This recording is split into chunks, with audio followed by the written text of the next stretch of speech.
रिश्ता क्या और पाकिस्तान का मतलब क्या? 20वीं सदी में 2 मुल्क वजूद में आए जिनमें से एक पाकिस्तान था जो कलमा तैयबा की बुनियाद पर बना, और इसी साल अगले साल 1948 में इसराइल का नापाक वजूद जिसको हम तस्लीम नहीं करते उसने कब्जा कर लिया। और वो कलमा खबीसा की तरह है। सूरह इब्राहिम में कलमा तैयबा और कलमा खबीसा की मिसाल दी गई है। कलमा तैयबा तो वो कलमा है जिसकी जड़ें मजबूत हैं। पाकिस्तान की भी जड़ें इंशाल्लाह मजबूत हैं, इंशाल्लाह मजबूत हैं, और ये शहीदों के लहू से सींचा गया है। इसराइल की जड़ें एक कलमा खबीसा की तरह है। कुरान मजीद में इरशाद हो रहा है मा लहा मिन करार, ऐसे किसी भी कलमे को करार नहीं। ये नॉन स्टेबल स्टेट कभी क़यामत तक स्टेबल नहीं होगी। ये कब्जा ग्रुप, काबिज हुक्मरान और काबिज इसराइली सारी फौजें सुन ले कि वो अपना कब्रिस्तान बनाकर इसी में दफन हो रहे हैं।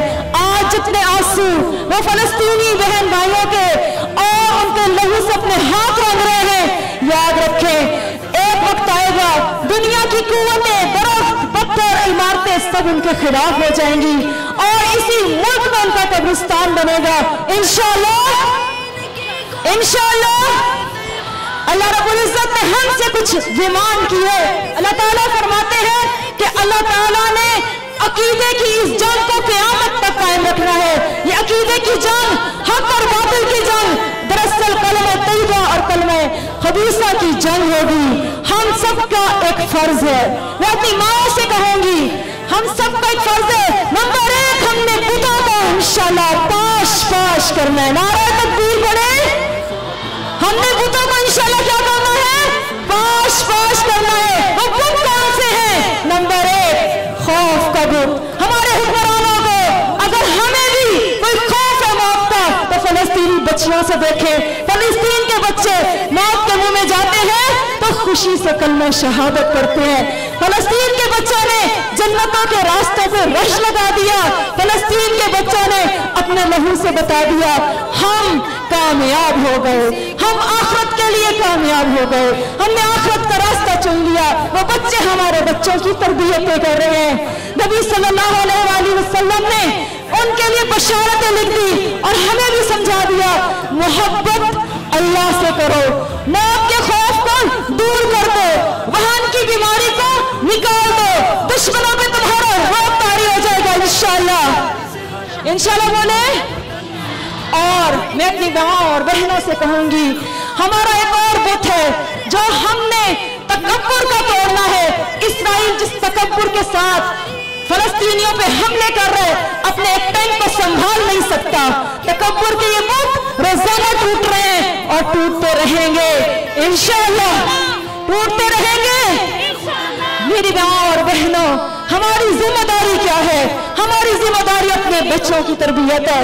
हम माएँ और बहनें अपने लहू को सेंच कर अपने आप को पसीनों में बहाकर अगर यहाँ खड़ी हैं तो हमने अपने बच्चों के साथ इंशाल्लाह वो मेहनत करनी है कि ये अबाबील बने। मैं आप सबसे कहूंगी ये मार्का है हक और बातिल का, ये कलमा तैयबा और कलमा खबीसा की जंग है।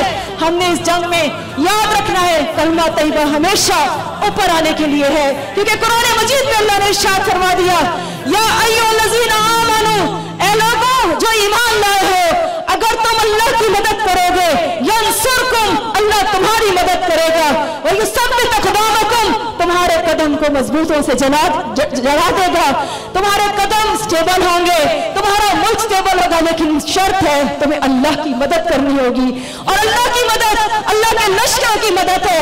आपको डरना नहीं है। मौत और हिकमत ये 2 चीजें आपको समझनी होंगी। हम हिकमतन क्यों चुप हो जाए, दुश्मनों के साथ हम क्यों मिल जाएं, क्यों हम लोग हिकमत और खौफ में रहे। हम सब इंशाअल्लाह अल अजीज फलस्तीनियों के साथ हैं इंशाअल्लाह। नारा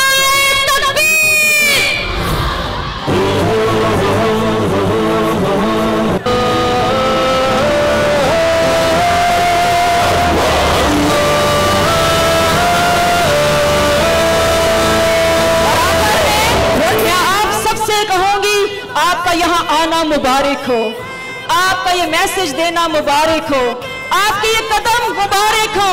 यहाँ से निकल के एक जज्बा पैदा करें, या अल्लाह हमें और हमारी औलादों को अपने रास्तों में कबूल फरमा। या अल्लाह हमें फलस्तीन बहन भाइयों की मदद करने की तौफीक नसीब फरमा। हमारे बुतों को पाश पाश कर दे, जो तकब्बुर के इस्राएली बुत हैं वो हमारे जज्बों से टूट जाएं। अल्लाह रब्बुल इज्जत उनकी मदद करता है जो खुद अपने मदद के लिए खड़े होते हैं। कुरान मजीद में वमा रमैता इज़ रमैता वलाकिन्नल्लाह रमा, अल्लाह ताला के तुम उठोगे तो मैं उठूंगा, तुम हाथ थामोगे मैं हाथ थामूंगा।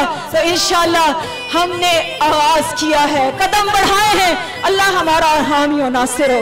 अस्सलामु अलैकुम व रहमतुल्लाहि व बरकातहू।